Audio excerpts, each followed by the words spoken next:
जितां हुनजी माउ ऐं जाम फिरोज़ जॾहिं हुनखे अरगोननि तंग कयो घणो तॾहिं हुनखे वरी वापसि वठी आया पोइ जॾहिं अरगोननि सिंध ते हमिलो कयो त उन वक़्तु ही जाम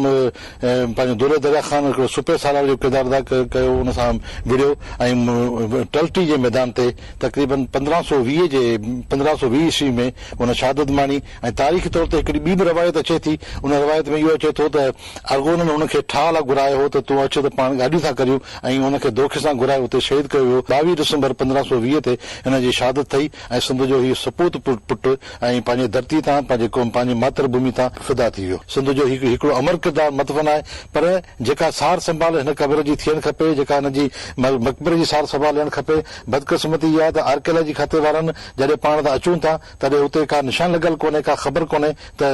दुर दरिया ख़ान जी या जाम निज़ाम जी क़बर जेका हिन पासे आहे असां वटि जेको सियाह अचे थो जेको ॿाहिरियों माण्हू अचे थो उहो फ़क़ति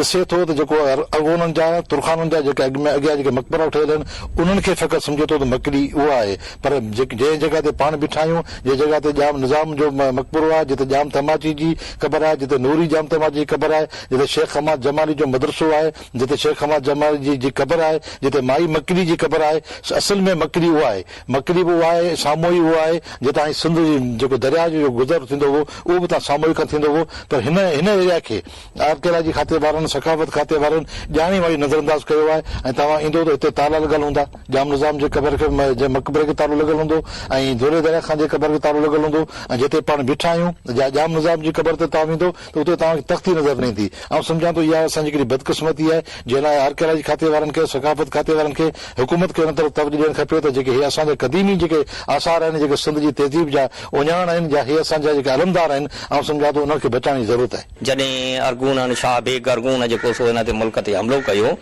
तॾहिं हुन जेको सो हुनजी बचाव जे लाइ जेका छाकाणि त जाम निज़ामदीन हुन वक़्त में गुज़ारे चुको हुनखे 8-10 साल थिया हुआ हुनजो पुटु जेको सो हुकूमत ते सिंध जी हुकूमत जो वागूं जेके हुनजे हथ में हुन जेको सो कोता नज़र हिकिड़ी ॻाल्हि कई त उन्हनि अरगूननि ऐं तरखाननि सां उहा दोस्ती रखी उन मुख़्तलिफ़ जेके से माण्हू उते अचणु शुरू थी विया ऐं ठटे में हिकिड़ो मुग़ल वाड़ो क़ाइमु थी वियो हुयो ऐं तंहिंजे करे उहो उते जेके से केतिरा ई मुग़ल अची वेही रहिया उनजा माण्हू अची वेही रहिया मुख़्तलिफ़ अफ़गान अची वेही रहिया उन अफ़गाननि जी जेका सा उहा जेका हिते असां वटि महिमानी कई वई या जो महिमान तौरु आया उहे सिंध जा दुश्मन थी पिया हिते जूं जेके से सभु रिपोर्टूं ओसि ताईं पहुचाइणु शुरू कयूं ऐं उते शाह बेग अरगून उनजे चवण ते उनजे सॾ ते हिते जेको सो हमिलो कयो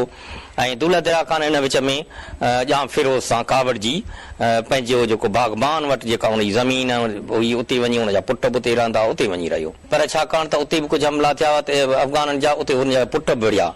ऐं हिन बि आख़िरी दौर में बिल्कुलु आख़िरी दौर में हूअं त कावड़ियो वेठो छाकाणि हिन पाण जाम फिरोज़ हुनखे कावड़ाए छॾियो हिन जी जॻह ते ॿिया माण्हू भर्ती करे हिन ते जेको सो जांच रखी हिन खे परेशान करे छॾी तंहिंजे करे हीउ जेको सो किनारा कशी करे वेही रहियो पर जॾहिं हुन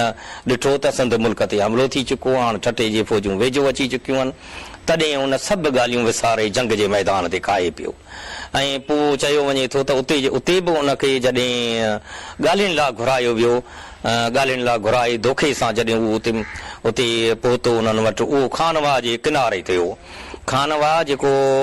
तॾहिं जेका साम्हूं हुई शहर हो साम्हूं जेको तख़्तगाह हो उन जेके आसार हुआ तख़्तगाह त ठठो थी चुको पर पुराणो उन खां थोरो अॻु में जेको हो उन जे ॿिए पासे यानी खानवा जे किनारे ते जॾहिं फ़ौजूं पहुतियूं तॾहिं उन